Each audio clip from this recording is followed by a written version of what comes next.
Class. तो आज की इस वीडियो में हम आपको साल के महीनों के नाम बताएंगे, जैसे कि हमारे यूं होते हैं जनवरी, फरवरी, मार्च, अप्रैल, मई, जून, जुलाई। तो कोरिया में हम इसे किस तरह से याद करेंगे, हम इसे किस तरह से पढ़ेंगे। तो अगर आप इसको याद करोगे तो इसके बाद जो नेक्स्ट लेक्चर है, जो बहुत इंपॉर्टेंट क्वेश्चन है, जिसमें हम आपको तारीख का क्वेश्चन करवाएंगे कि उस वो आपका किस तरह से सॉल्व होगा। पहले आपको महीनों के नाम आने चाहिए। तो ये बहुत इंपॉर्टेंट क्वेश्चन है। जब हम कोई भी लैंग्वेज का कोर्स करते हैं तो ये हजारों दफा इसका इस्तेमाल किया जाता है। तो ये बहुत ही बेसिक और बहुत ही इंफॉर्मेटिव लेक्चर आपके लिए। तो आपने इसको सीखना है कि हम महीनों को किस तरह से याद कर सकते हैं। ये बहुत ही इजी है, सिर्फ एक छोटा सा कॉन्सेप्ट आपने समझना है। अगर आपको वो समझ आ जाए तो इसके साथ साथ आपको साइनो कोरियन आनी चाहिए, जो मैंने बहुत पहले आपको ये लेक्चर करवा दिया है। तो अगर आपको वो आती है और एक छोटा सा कॉन्सेप्ट होगा जिसके जरिए आप महीनों को चुटकी में लिखेंगे। तो चलिए शुरू करते हैं क्लास। अच्छा, तो हम महीने को शुरू करने से पहले मैं आपको बताऊंगा कि इसकी इकाई क्या होती है। इसकी इकाई होती है जी वुल। मैंने ये आपको समझाया था कि इसे कहते हैं वे। ठीक हो गया। और नीचे जब एल लगता है, लाम लगता है, तो ये बन जाता है वुल। ठीक है, विल इसकी इकाई है महीने की। तो अब हम क्या करेंगे कि हम पहले साइनो कोरियन लिखेंगे और साथ साथ हम इसे वुल लिखेंगे। मतलब कि इसको हम लिखेंगे जी एक, इधर लिखेंगे इल इल इलवुल। ठीक हो गया जी। इलवुल इलवुल कहते हैं हम जनवरी को।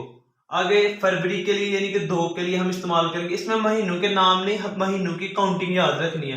काउंटिंग के हिसाब से हम चलना है। ये इसकी ना, इसे कहते हैं कि इसकी यूनिट है, इसकी इकाई है। ये सबके साथ लगनी है और साथ सिर्फ साइनो कोरियन लगनी है।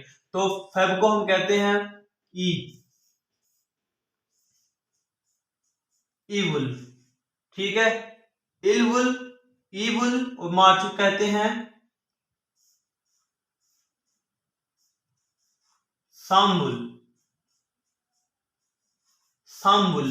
अप्रैल को कहते हैं सावुल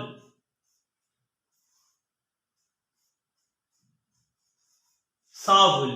इलवुल, ईवुल, सामुल, सावुल। और 5 को हम कहते हैं ओवुल। और 6 को हम कहते हैं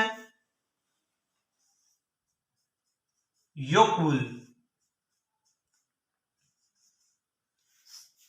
6 को कहते हैं योकवुल और 7 को कहते हैं फालवुल।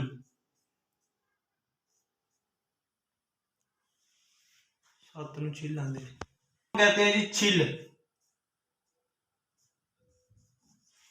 छिल वुल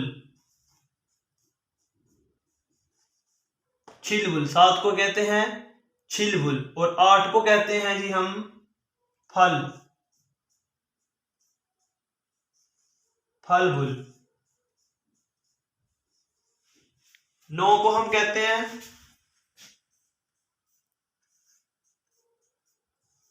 खूवुल।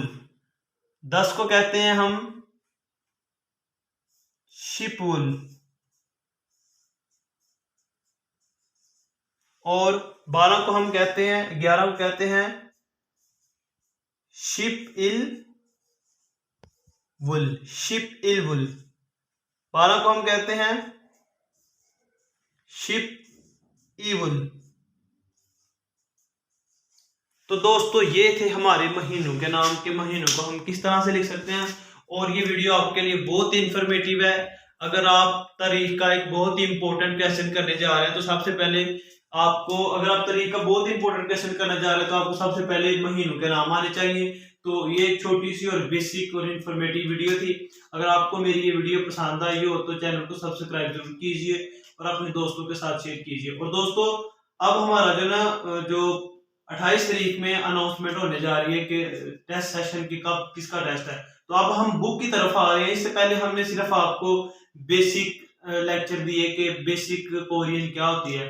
तो अब हम बुक की तरफ जा रहे हैं जिसमें हम एक लिसनिंग का प्रोग्राम शुरू कर रहे हैं और इसके साथ साथ हम बुक 1 को शुरू करेंगे। तो इंशाल्लाह डेली हम आपको कुछ लिसनिंग करवाया करेंगे और साथ बुक 1 का एक चैप्टर कराया करेंगे जिसमें ग्रामर वगैरह और उसकी भी लिसनिंग एवरीथिंग उसमें शामिल होगी। तो हमारे साथ जुड़े रहिए, इंशाल्लाह हम आपको बहुत कुछ और बहुत अच्छे तरीके से कोरियन लैंग्वेज सिखाएंगे। तो इंशाल्लाह मिलते हैं नेक्स्ट वीडियो में। अल्लाह हाफिज।